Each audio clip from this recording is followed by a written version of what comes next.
Maligayang pagbabalik mga kasolid, Casimiro easy fight lang kay Tapales. Reaksyon ni Naoya Inoue. Tapales tinabla ng tuluyan si Angas ng Pinas, di na napigilan na si Nightmare.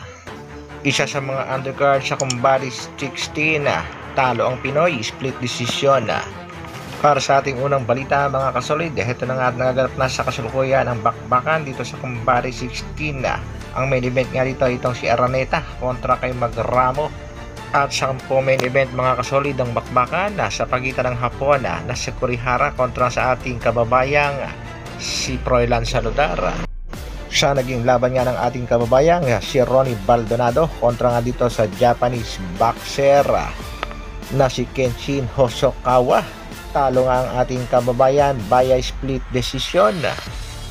Marami nga nakapansin mga kasolid na magaling din daw naman itong si Ronnie Baldonado. Ang problema nga lamang ay kulang sa stamina. Makikita natin sa kanilang naging bakbakan, kondisyon na kondisyon daw si kabayan, running kondisyon. At tila hindi daw tama na split decision na naging hatol sa bakbakan. Dapat daw ay majority decision.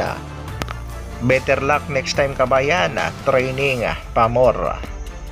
Samantala, isa sa ating mga pambato na si Marlon The Nightmare Tapales na under nga sa kasalukuyan ng Manny Pacquiao promotion, may matinding banat nga dito sa ating pangbatong si Cuadro Alas Janriel Casimiro. Sa ambush interview nga nitong si Mr. Nemuel Iparagire dito kay Marlon The Nightmare Tapales ay natanungan nitong si Nemuel kung kilala niya itong si Janriel Casimiro, at matindi nga ang sagot nitong si The Nightmare. Tila nga daw may katunog lang ang pangalan, at sinabi nga nitong si Marlon The Nightmare Tapales na hindi niya kilala ang Cuadro Alas Janriel Casimiro. Isa lang ibig sabihin nito mga kasolid, tila dinamdam nga nitong si Marlon The Nightmare Tapales ang naging reaksyon ng Casimiro brother sa kanyang naging laban sa Japanese boxer na si Naoya Inoue. Pakinggan natin mga kasolid na naging pahayag ni Marlon Tapales. Kilala mo si Cuadro Alas Casimiro? Oo. Ngayon ko kilala to. Ha? Nakailan ba kang Janriel Casimiro? Wala ba? Sana? Ako lagi kaya ako ito kilala to. Wala kaila, pareha na. Wala. Saon, ako kalilan, dodol sila pangalan. Pareha sila data. Oo. At sige lang, mas tayo madayo na, no? Dayo na! Nagtataw sa bar. Pinanindigan nga ng ating kababayang si Marlon The Nightmare Tapales ang dati niya nang nasabing hindi niya kilala itong si Janriel Casimiro. At ano kaya naman na magiging reaksyon ni Alas sa sinabi nitong si The Nightmare? Abangan natin mga kasolid ang pasabog ng Japanese promoter after ng event.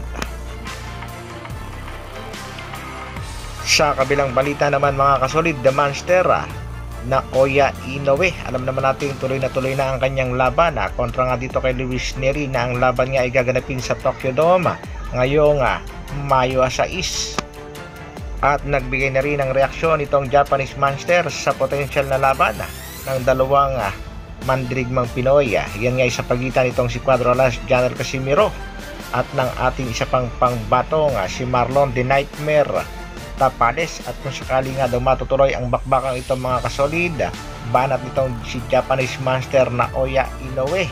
Easy fight lang daw itong si Casimiro dito kay Marlon The Nightmare Tapales. Mga netizens nagbigay na rin ng reaksyon sa napapabalita at usap-usapan sa posibleng paglalaban ng ating dalawang kababayan sa pagitan nga ni Tapales at nitong si Angas ng Pinas Janriel Casimiro. Para sa akin mga kasolid, maaaring 50-50 nga lamang may katotohanan at posibleng hindi rin matutuloy. Kayo mga kasolid, ano ang reaksyon nyo kung sakaling matutuloy ang bakbakan sa pagitan nitong si Cuadro Alas Janriel Casimiro at ng isa pa nating pangbatong si Marlon The Nightmare Tapales? Sino kaya ang liyamado sa kanilang dalawa mga kasolid? Isang komento naman dyan. Hanggang dito na lang muna mga kasolid. Maraming salamat sa patuloy na pagsuporta at panonood. Isang like at pasubscribe na rin sa ating munting channel. Mabuhay, enjoy sa panonood. Dr. Alvin Vlogs. Pra.